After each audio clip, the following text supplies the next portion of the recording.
qui avaient déjà payé les frais de participation aux examens d'État.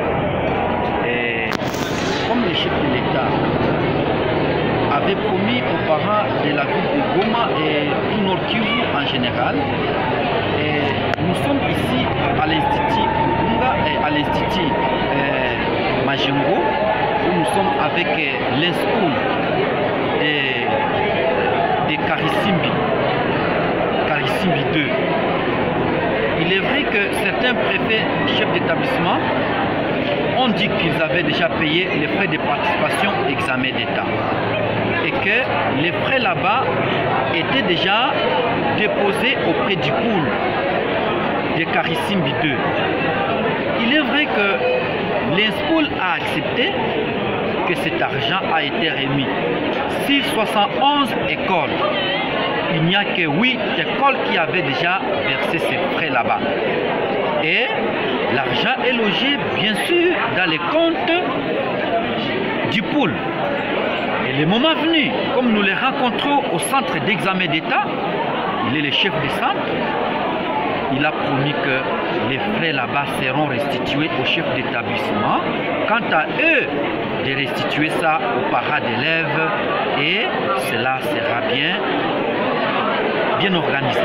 Mais vous avez pris, vous voyez, imaginez-vous les centres là où se trouvent les grands baobabs comme les chefs, l'INSCOOL lui-même.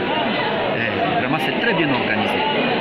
Et comme les conseillers communaux viennent de le dire,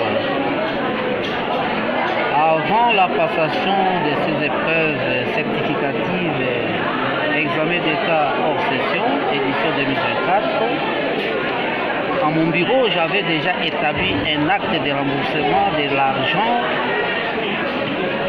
frais de participation à l'examen d'État que certaines écoles avaient déjà payé. Certaines signifient il y a 8 écoles qui avaient déjà payé.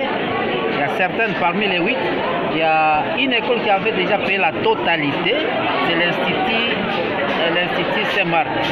Et d'autres écoles ont payé partiellement. Alors, nous nous sommes dit que après cette session de passation de l'examen d'État, hors session, nous allons nous y atteler pour rembourser cet argent auprès des chefs d'établissement sur base de cet acte d'engagement et de remboursement que nous avons déjà établi. Comment est-il fait? Il est fait ceci. Nous avons pris l'acte. L'acte est là, où le nom du préfet est bien mentionné.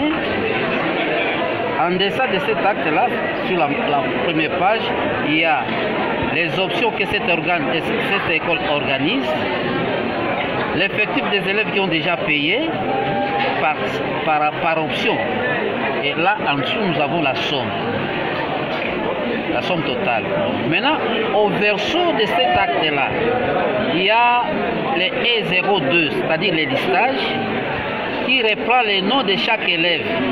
Et au regard de chaque élève, des noms de chaque élève, il y a les montants qu'il a précisément payés. Donc, pendant les remboursements, je ferai appel à chaque chef d'établissement. Il va signer sur l'acte, attestant réellement qu'il a récupéré l'argent. Et nous allons photocopier, nous allons lui donner la photocopie de cet acte-là avec tous les annexes possibles et nous allons rester avec l'original. En cas de discussion, nous allons brandir qui avait signé ici et qui avait récupéré le montant. Nous voulons rendre tout un peu transparent. Voilà. Le superviseur au défilé ici. Vous-même vous remarquez, nous sommes presque à la fin de la passation. Le premier jour c'était la dissertation, c'était très bien passé sans aucun incident. Le deuxième c'était les épreuves traditionnelles, c'était très bien passé sans aucun incident. Et nous sommes à la troisième journée. Et nous avons fait aussi l'oral de français. C'était très bien passé. Et nous sommes à la quatrième journée où les élèves sont en train de faire leur pratique professionnelle par école option. Et traduit là, le deuxième jour, c'est-à-dire l'épreuve traditionnelle, ne concernait que les écoles techniques. Les écoles qui organisent option technique. La section pédagogique, avec l'option pédagogie générale, n'était pas invitée à la compétition. Donc, elle a répondu troisième jour, c'est-à-dire là où on avait l'oral des français. Et chaque école, chaque élève défendait son rapport de stage. Il y avait des examinateurs plus un franciste qui voyait qui évaluait l'expression de l'enfant et les contenus, les styles, toute sa forme fond de ces rapports-là. C'est moi qui vous remercie, mon conseiller communal, et bon travail. Merci beaucoup et je souhaite aussi bon travail à tous vos journalistes.